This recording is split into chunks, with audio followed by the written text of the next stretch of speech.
হরে কৃষ্ণ। আজ ৩রা আষাঢ় ১৪৩১ ও ১৮ই জুন ২০২৪ নির্জলা একাদশী। এই নির্জলা একাদশীর দিন আমি শ্রীমদ্ ভাগবতম পাঠ করছি। আজ আমি পাঠ করছি শ্রীমদ্ ভাগবতমের ৩য় স্কন্দ ১ম অধ্যায় বিদুরের প্রশ্নের শ্লোক ৪৪ ও ৪৫। অডিওর শুরুতে আমার সকল ভক্তিমতী মা ও ভক্তবৃন্দের শ্রীচরণে আমার কোটি কোটি দণ্ডবৎ প্রণাম জানাই। আমি আপনাদের শ্রীচরণে একটিমাত্র প্রার্থনা রাখছি, আপনারা এই জীবনের পূর্ণতা ইউটিউব চ্যানেলটিকে অনেক দূর পৌঁছে দিন, অনেক বিস্তার লাভ করিয়ে দিন, যাতে শ্রীমদ্ ভাগবতম পাঠ এই জীবনের পূর্ণতা ইউটিউব চ্যানেলের মাধ্যমে সারা বিশ্বে ছড়িয়ে পড়ে। আপনারাই পারেন একমাত্র এই মহান কাজটি করে দিতে। আপনাদের হাতেই সেই ক্ষমতা রয়েছে। আপনারা যদি ইচ্ছা করেন অবশ্যই এটি সম্ভব।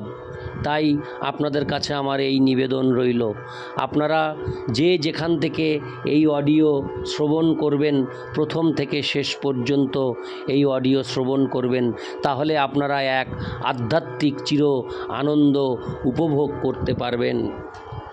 নারায়ণ হে নারায়ণ ভবভয়হরণম নারায়ণ। শ্লোক ৪৪। অজস্র জন্মোৎপথ নাশনায়।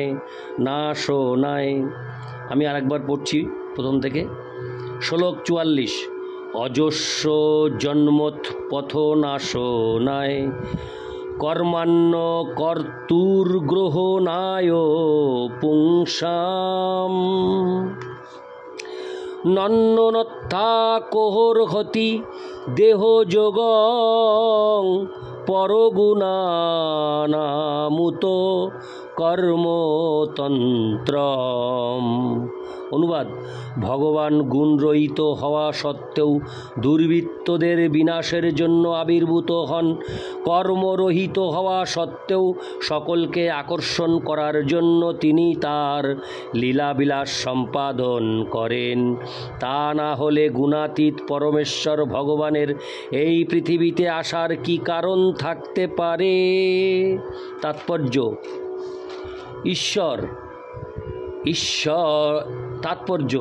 ঈশ্বর পরম কৃষ্ণ সচ্চিদানন্দ বিগ্রহ। ব্রহ্মসংহিতা ৫:১। ভগবানের রূপ সৎ চিত আনন্দময়। তার তথাকথিত জন্ম কেবল তার আবির্ভাব মাত্র। ঠিক যেমন পূর্ব দিগন্তে সূর্যের উদয় হতে দেখা যায়। সাধারণ মানুষ যারা প্রকৃতির প্রভাবে এবং পূর্বকৃত কর্মের বন্ধনের ফলে জন্মগ্রহণ করে, তার জন্ম ঠিক সেই রকম নয়। তার কার্যকলাপ সম্পূর্ণ স্বতন্ত্র লীলাবিলাস এবং কোনো অবস্থাতেই তা জড়া প্রকৃতির কর্মফলের অধীন নয়। ভগবদ্গীতায় ৪:১৪-তে বলা হয়েছে, ন মাং কর্মাণি লিম্পন্তি ন মে কর্মফলে স্পৃহা ইতি মাং যোऽভিজানাতি কর্মভির্ন সবদ্ধতে।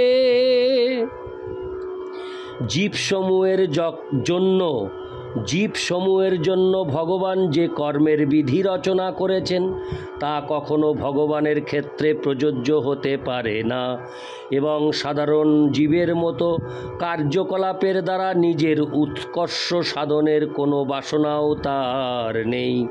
সাধারণ মানুষ তাদের বদ্ধ জীবনের উন্নতি সাধনের জন্য কর্ম করে, কিন্তু ভগবান সর্ব অবস্থাতেই ষড়ৈশ্বর্যপূর্ণ, অর্থাৎ তার মধ্যে সমগ্র সম্পদ, সমগ্র বীর্য, সমগ্র যশ, সমগ্র সৌন্দর্য, সমগ্র জ্ঞান ও সমগ্র বৈরাগ্য বর্তমান।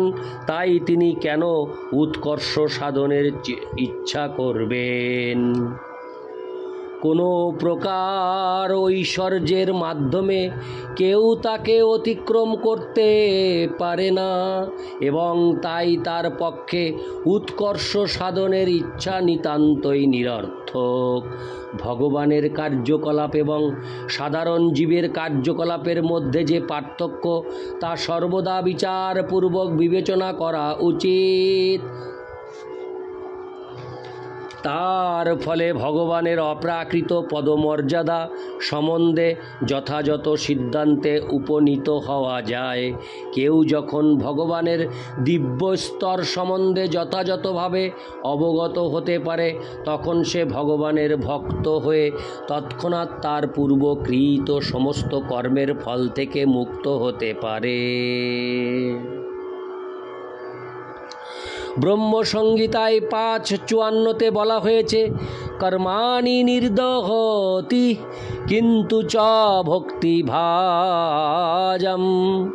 ভগবান তার ভক্তের পূর্বকৃত কর্মের সমস্ত ফল হয় হ্রাস করেন নয়তো সম্পূর্ণরূপে মোচন করে দেন।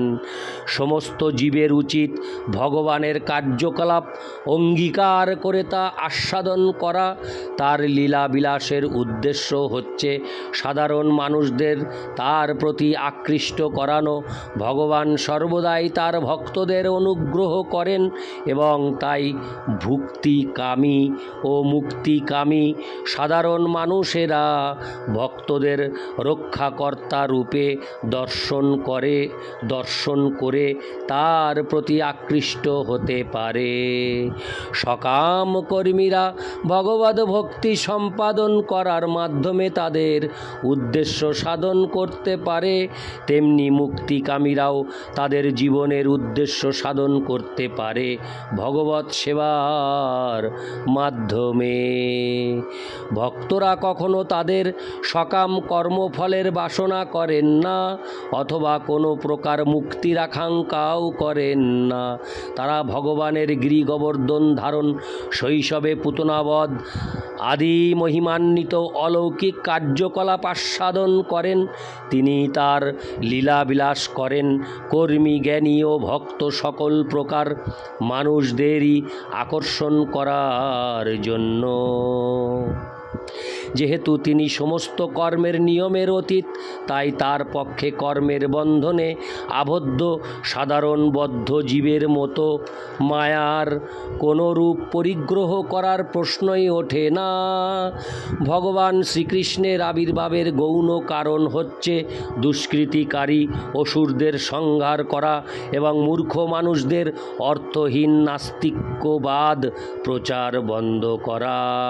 ভগবানের অহৈতুকী কৃপার প্রভাবে তার হাতে নিহত অসুরেরা মুক্তি লাভ করে। ভগবানের অর্থপূর্ণ আবির্ভাব সর্ব অবস্থাতেই সাধারণ মানুষের জন্ম থেকে ভিন্ন। যখন ভগবানের শুদ্ধ ভক্তদেরও জড়দের সঙ্গে কোনো সম্বন্ধ থাকে না, তখন পরমেশ্বর ভগবান, যিনি সচ্চিদানন্দময় স্বরূপে অবতরণ করেন, তিনিও নিশ্চয়ই জড়দেহের দ্বারা সীমিত নন। ইতি শ্লোক 44। শ্লোক 45। এটি হলো প্রথম অধ্যায়ের অন্তিম শ্লোক। শ্লোক 45। তস্য প্রপন্নাখিল লোকোপনামবস্থিতা নামনুশাসনেশে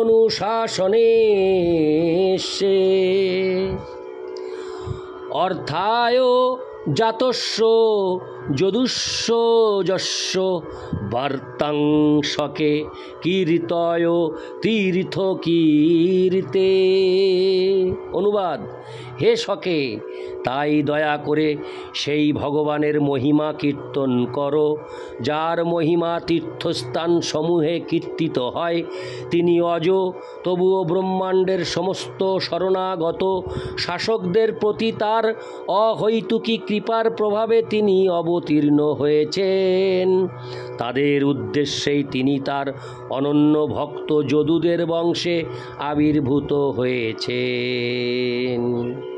তাৎপর্য, এই ব্রহ্মাণ্ডের সর্বত্র বিভিন্ন গ্রহ লোকে অসংখ্য শাসক রয়েছেন। যেমন সূর্য গ্রহে সূর্যদেব, চন্দ্রলোকে চন্দ্রদেব, স্বর্গলোকে ইন্দ্র, তাছাড়া বায়ু, বরুণ এবং এমনকি ব্রহ্মার বাসস্থান ব্রহ্মলোকেও তারা সকলেই পরমেশ্বর ভগবানের অনুগত ভৃত্য। ব্রহ্মাণ্ডের বিভিন্ন লোকে যখন শাসন কার্যে কোনো রকম অসুবিধার সৃষ্টি হয়, তখন সেখানকার শাসকরা ভগবানকে অবতীর্ণ হওয়ার জন্য প্রার্থনা করে এবং তখন ভগবান অবতীর্ণ হন। শ্রীমদ্ ভাগবতে 1:3-28 সেই তত্ত্ব প্রতিপন্ন হয়েছে নিম্নলিখিত শ্লোকে। এতে চাংশ কলা পুংস কৃষ্ণস্তু ভগবান স্বয়ং ইন্দ্রারি ব্যাকুলং লোকং মীড়ন্তি যুগে যুগে।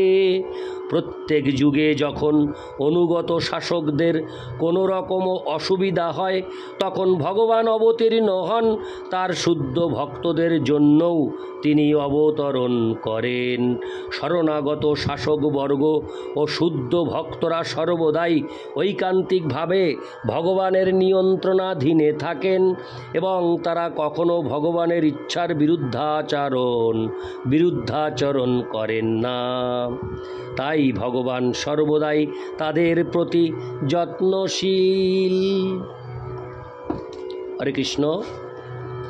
তীর্থ ভ্রমণের উদ্দেশ্য হচ্ছে নিরন্তর ভগবানকে স্মরণ করা এবং তাই ভগবান তীর্থকীর্তি নামে পরিচিত। তীর্থস্থানে যাওয়ার উদ্দেশ্য হচ্ছে ভগবানের মহিমা কীর্তন করার সুযোগ লাভ করা। এমনকি আজও সময়ের পরিবর্তন হওয়া সত্ত্বেও ভারতবর্ষে তীর্থস্থান রয়েছে, যেমন মথুরা ও বৃন্দাবন, যেখানে আমাদের থাকবার সুযোগ রয়েছে। সেখানে মানুষ ভোর 4টের সময় ঘুম থেকে উঠে সর্বক্ষণ কোনো না কোনোভাবে ভগবানের মহিমা কীর্তন করে। এই প্রকার তীর্থস্থানের সৌন্দর্য হচ্ছে যে সেখানে আপনা থেকেই ভগবানের দিব্য মহিমা স্মরণ হয়। ভগবানের নাম, রূপ, গুণ, যশ, লীলা ও পরিকর সব কিছুই ভগবান থেকে অভিন্ন এবং তাই ভগবানের মহিমা কীর্তন করার ফলে ভগবান স্বয়ং প্রকটিত হন। যে কোনো সময়ে অথবা যে কোনো স্থানে যখন শুদ্ধ ভক্তরা সমবেত হয়ে ভগবানের মহিমা কীর্তন করেন, ভগবান নিঃসন্দেহে তখন সেখানে বিরাজ করেন। ভগবান নিজেই বলেছেন যে তার শুদ্ধ ভক্তরা যেখানে তার মহিমা কীর্তন করেন, তিনি সর্বদাই সেখানে থাকেন। ইতি শ্রীমদ্ ভাগবতের 3য় স্কন্দের বিদুরের প্রশ্ন নামক 1ম অধ্যায়ের ভক্তিবেদান্ত তাৎপর্য সমাপ্তম। আগামী অডিওতে আমরা 3য় স্কন্দের 2য় অধ্যায় শুরু করব।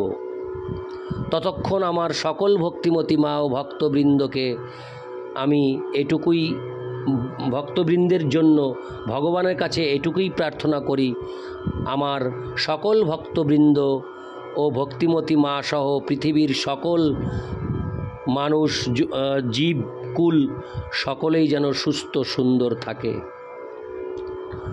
হরে কৃষ্ণ হরে কৃষ্ণ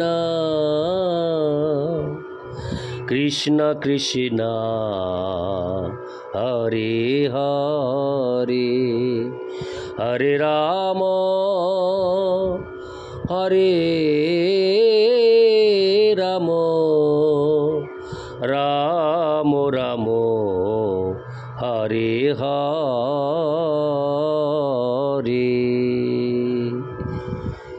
জয় রাধে শ্যাম।